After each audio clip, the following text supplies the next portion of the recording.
Sir எனக்கு வந்து லைவாக இல்லை, ஒரு 3 வருஷத்துக்கு முன்னாடி எனக்கு ஒரு அனுபவம் இருக்குது. என்னென்னா நானுமே வந்து இவங்க கேட்டகரி தான், இவங்கள மாதிரி தான் நானுமே நம்பிக்கை இல்லாமல் தான் இருந்தேன். ஒரு டைம் வந்து நைட்டில் என்னுடைய ஒர்க் வந்து அன்டைமில் போகிற அந்த கார் டிரைவிங் பண்ணுறேன் நான். ஸோ செங்கல்பட்டு டு திருப்பூர் ரூட்டில் போயிருந்தேன் சார் ஒரு டைமு. திடீர்னு யாரோ ஒரு ஆள் மேலே ஏற்றின ஃபீல் சார் எனக்கு. திடீர்னு ஒரு உருவம் அப்படி கிராஸே ஒரு ஆள் மேலே ஏற்றின ஃபீல். சடனாக பிரேக் அடித்தேன், நான் தைரியமாக இறங்கிட்டேன். இறங்கி பார்க்குறேன், ஆனால் அங்கே யாருமே இல்லை. என்னடா இது என்னவா இருக்கும் அப்படின்னு சொல்லிட்டு நான் திரும்ப வந்து வண்டியில் உட்காந்து கிளம்பிட்டேன். கிளம்பி கொஞ்சம் ஒரு 100 மீட்டர் தான் சார் போயிருப்பேன். எனக்கு அப்படியே உடம்பெல்லாம் அப்படியே நடந்து போச்சு. எனக்கு உடம்பெல்லாம் வந்து குளிர் ஜுரம் வந்த மாதிரி ஆயிடுச்சு. நான் வீட்டுக்கு வந்து படுத்துட்டேன். நைட்டு ஒரு 2 மணி இருக்கு, வீட்டுக்கு வந்து படுத்துட்டு மறுநாள் எனக்கு என்ன நடந்ததுன்னே தெரியல சார். 3 நாள் கழிச்சு தான் எனக்கு வந்து சுயநிலைவே வந்தது. அதுக்கப்புறம் தான் வந்து சொல்கிறாங்க, நான் வந்து அந்த 3 நாள் வந்து பார்த்தீங்கன்னா ஒரு 8 வயசு பையன் என்னெல்லாம் பண்ணுறோம் அதெல்லாம் நான் பண்ணியிருக்கேன் சார் வீட்டில். என்னெல்லாம் பண்ணீங்க? அதாவது காலையில் உண்மையிலே என் பொண்டாட்டிக்கிட்ட நான் போய்ட்டு ஆண்டி என் சைக்கிளை காணும் தேடி கொடுங்கன்னு என் பொண்டாட்டிகிட்ட போய் கேட்டிருக்கேன் நான். சார் இது உண்மையிலே நடந்த ஒன்று சார். இப்போ வரைக்கும் என் பொண்டாட்டி என்னை வந்து சொல்லி காமிப்பா. சரி, பேய் வந்துச்சுங்க, பக்கத்துலேயே பேயோட உட்காந்துருக்கீங்க, பயமா இல்லையா? இல்லை, அதனால தான் சார் நான் வந்து ப்ரிப்பரேஷனோட வந்திருக்கேன். நீங்களே பார்த்துருப்பீங்க. இப்போவே எனக்கு பயமாக தான் சார் இருக்கு. உங்களுக்கு பேய் பிடிச்ச அனுபவம் என்ன? உங்களுக்கு எப்போ பேய் பிடிச்சது? சார் 2021 சார் எங்கள் வீடெலாம் கிராமம் தான் சார். சரி. நாங்கள் ஊற்று தண்ணி இறக்கி போவோம் எப்பவுமே. இந்த மத்தியானம் டைமில் ஈவினிங் டைமில் ஊற்று தண்ணினா அந்த தண்ணி கொஞ்சம் டேஸ்ட்டாக இருக்கும், சாப்பாடும் வீணாக போகாது ரீசனுக்காக தான் நாங்கள் போய் தண்ணி முக்க போவோம். ஒரு நாள் மென்சஸ் டைமில் கரெக்டாக நானும் இன்னொரு பொண்ணு தான் போனோம். அந்த பொண்ணு பாதியோட வந்துருச்சு. நீ வந்தா வாடி போடின்னு சொல்லிட்டு நான் பார்த்தா திமிரோட எடுத்து போயிட்டேன். ஊற்று தண்ணி இறச்சிட்டுலாம் வந்துட்டேன் சார். ஒரு வாரம் வீட்டில் இருந்த பிள்ளை அந்த ஆட்டம் ஆடி இருக்கேன் சார். உருண்டு வீட்டில் உருண்டு, அங்கிட்டு உருண்டு இங்கிட்டு உருண்டு, எங்கள் வீட்டையே ஒரு மாதிரி ஆக்கியிருக்கேன். ஆனால் அந்த பேய் ஓட்டுனதுக்கு அப்புறம் சார் 1 மாதம் எந்திரிக்கவே முடியல என்னால். சத்தியமாக சொல்கிறேன், உங்களுக்கு சாப்பிடல அப்படி இருந்தேன். எங்கள் வீட்டில் எங்கள் அம்மா என்னை பார்த்து அழுதாங்க. ஓகே, இப்போ பேய் வர்றதுக்கு முன்னாலையும் பேய் வந்த பின்னால என்ன மாற்றம் வந்துச்சு? பழக்க வழக்கத்தை என்ன மாறிச்சு? சார் தனியாக போய் உட்காந்துருப்பேன் சார். நான் எப்பயுமே யாரு கூடயும் சரி தனியாலாம் உட்காந்துருக்க மாட்டேன். யாரையாவது கூட ஃப்ரெண்ட்ஷிப் ஆகிக்குவேன். ஓகே, தனியாக போய் உட்காருவீங்க. பெக்குலியரா என்ன மாற்றம் ஏற்பட்டுச்சு பேய் வந்த உடனே? ஊரில் நைட்டில் போய் அங்கே எங்கள் இதில் கட்டத்தில் பாலம் இருக்குது சார். கட்டத்தில் பாலில் போய் அவங்க உட்காந்துக்கிட்டு சிகரெட் அடிச்சிருக்கேன் சார். சிகரெட்டு பீடி அதை எடுத்துகிட்டு உட்காந்து அடிச்சிருக்கேன் சார் நைட்டு 1 மணிக்கு. அது எங்கள் ஊரில் வந்து வயக்காட்டில் வந்து போயிட்டு தண்ணி பச்சிட்டு வருவாங்க பாருங்க.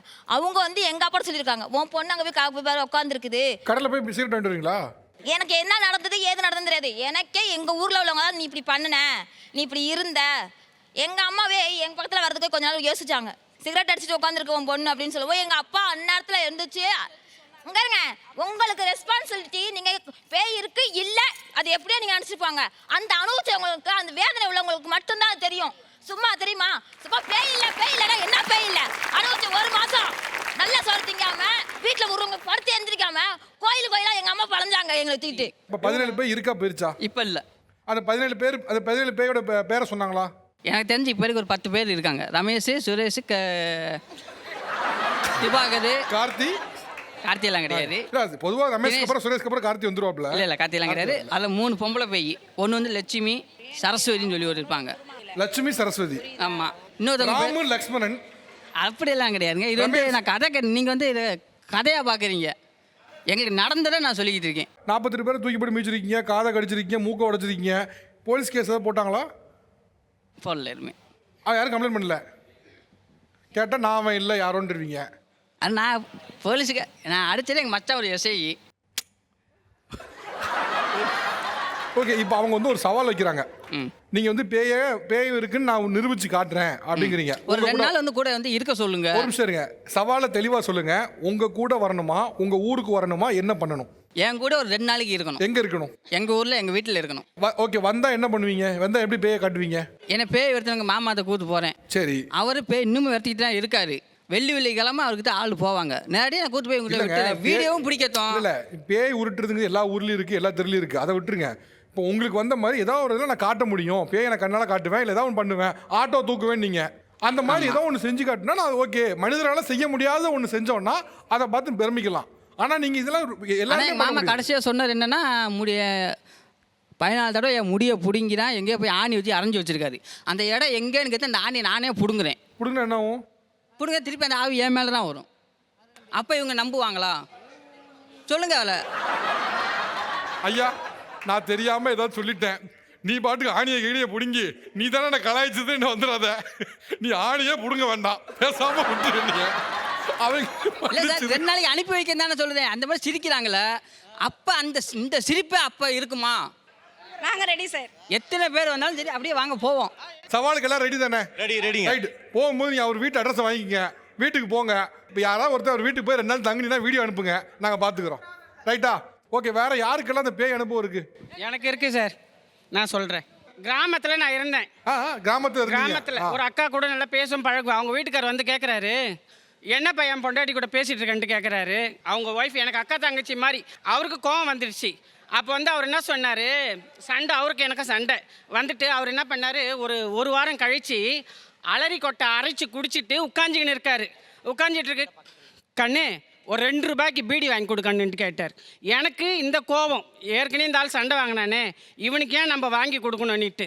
ஆனால் அந்த ஆள் வந்து அலரி கொட்டை அரைச்சி குடிச்சிட்டு படுத்துட்டு இருக்கான். சரின்ட்டு ஒரு 3 மணிக்கு அலரி கொட்டை அரைச்சி குடித்தவன் கரெக்டாக 5 மணிக்கு உயிர் போயிடுச்சு. அவங்க ஒய்ஃப் அடிச்சுக்கின்னு அழுதுன்னு ஓடிறாங்க, கதிர் கொஞ்சம் வா, எங்கள் வீட்டுக்காரர் மாதிரி இறந்துட்டாருன்ட்டு. கரெக்டாக 16ஆவது நாள் காரியம் நடந்து முடிஞ்சிடுச்சு. நான் இங்கே படுத்துட்டு இருக்கேன், இங்கே காற்று இல்லைன்ட்டு படுத்துன்னு இருக்கோம். வந்து இந்த ஆள் நீங்கள் நம்புங்க, நம்பலைன்னா விட்டுடுங்க. அப்படியே நிஜ ரூபத்தில் ஆகாயத்துக்கும் பூமிக்கும் இங்கே செவுத்தில் நின்றுட்டு என்னை அமுக்குறான். அமுக்குறான். சிரிமா நீ நீங்கள் சிரிச்சு ஒன்றையும் நம்ப போகிறது இல்லை. ஆமாம், நீங்க சொல்றது கூட ஒரு பொய்ய கூட நல்லா சொல்லுங்க. ஆகாயத்துக்கும் பூமிக்கும் ஏன்பா நீ பொய்யா நம்புனா எப்படி கடவுள் சத்தியமா பேய் இருக்கு. நீங்க பேய் இல்லைன்னு சொல்றவங்க சிரிக்காதீங்க, பேயே சிரிக்குதே. இவங்க சிரிச்சாங்க, அவங்களும் சிரிக்கிட்டோம் பேசுறதுக்கு சார். இப்போ என்னுடைய வீடு கும்பகோணத்தில் இருக்கிற வீடு, நான் புரோக்கர்கிட்ட சொன்னேன் எனக்கு ஒரு பேய் சுற்றுற இடம், பிசா சுற்றுற இடம், தூக்குமாட்டி செத்த இடம் வேணும் அப்படின்னு புரோக்கர்கிட்ட. ஏன்னு கேட்டார். என்கிட்ட பெரிய அளவில் பணம் இல்லை அப்படின்னு 87 ஒரு இடத்த கொண்டு போய் காமிச்சார், 1 ஏக்கர். அன்னைக்கு கிட்டத்தட்ட 9 லட்ச ரூபா நான் வெறும் 30,000 ரூபாய்க்கு வாங்கினேன். காரணம் என்னென்னா அந்த இடத்துல பேய் சுற்றுதுன்னு ஒரு நம்பிக்கை இருந்ததுனால. சரி நானும் பேயை பார்ப்போம்னு இன்னைய வரைக்கும் இருக்கேன். 87 பேயை காண நான் தான் சுற்றிக்கிட்டு இருக்கேன். ஆனால் அந்த ஊர் மக்கள் இன்னமும் அங்கே நம்புகிறாங்க அங்கே பேய் இருக்குது அப்படின்னு. அதனால அது அவங்களுடைய நம்பிக்கை, அதைத்தான் நாங்கள் மூட நம்பிக்கைன்னு சொல்கிறோம். அவ்வளோதான். இன்றைக்கி நான் பேயை பேசுகிறேன், நாங்கள் பேயை பார்த்தேன்னவங்கெல்லாம் இந்த அறிவியல் சாதனம் வெள்ளைக்காரங்க கண்டுபிடிச்ச இந்த மின் சாதனங்களை வச்சு தான் நம்ம இதை வாதம் பண்ண வேண்டியிருக்கே தவிர, நம்ம பழைய காலத்து சமாச்சாரத்தை வச்சு ஏதாவது இன்றைக்கி பண்ண முடியுமா? இன்றைக்கி மின்சாரம் இல்லாமல் 1 மணி நேரம் நம்மளால் இருக்க முடியுமா? ஒரு வாகனம் இல்லாமல் நம்மளால் இருக்க முடியுமா? இதெல்லாம் யாரால் வந்ததுன்னா இந்த மூட நம்பிக்கையெல்லாம் ஒழிச்சிட்டு சிந்திச்சாங்க பாருங்கள், அவங்க தான் இன்றைக்கி இந்த அறிவியல் சாதனம் கண்டுபிடிச்சாங்க. அதனால தான் நம்ம இன்றைக்கி வந்து அமைதியாக வாழ்ந்துக்கிட்டு இருக்கோம். நீங்கள் யோசனை பண்ணி பாருங்கள், ஒரு நைட்டு கரண்ட் இல்லைன்னா ஈபி காரங்களை என்ன திட்டுறோம். புழுக்கமாக இருக்குது, ஏசி ஓட மாட்டேங்குது அப்படின்னு. இந்த ஏசி எத்தனை வருஷமாக நம்ம பயன்படுத்துகிறோம். இது யார் கண்டுபிடிச்சா? பேய் கண்டுபிடிச்சதா, பேயோட அப்பா கண்டுபிடிச்சாரா? அதெல்லாம் ஒன்றும் கிடையாது, மனிதன் தான் கண்டுபிடிச்சான். அதனால் நல்லா சிந்திக்கணும், மக்களுக்கு என்ன தேவையோ அதை பற்றி சிந்திக்கணும். அது எந்த வகையில் நம்மளால் சப்ளை பண்ண முடியுமோ அதை பண்ணணும், அவ்வளோ.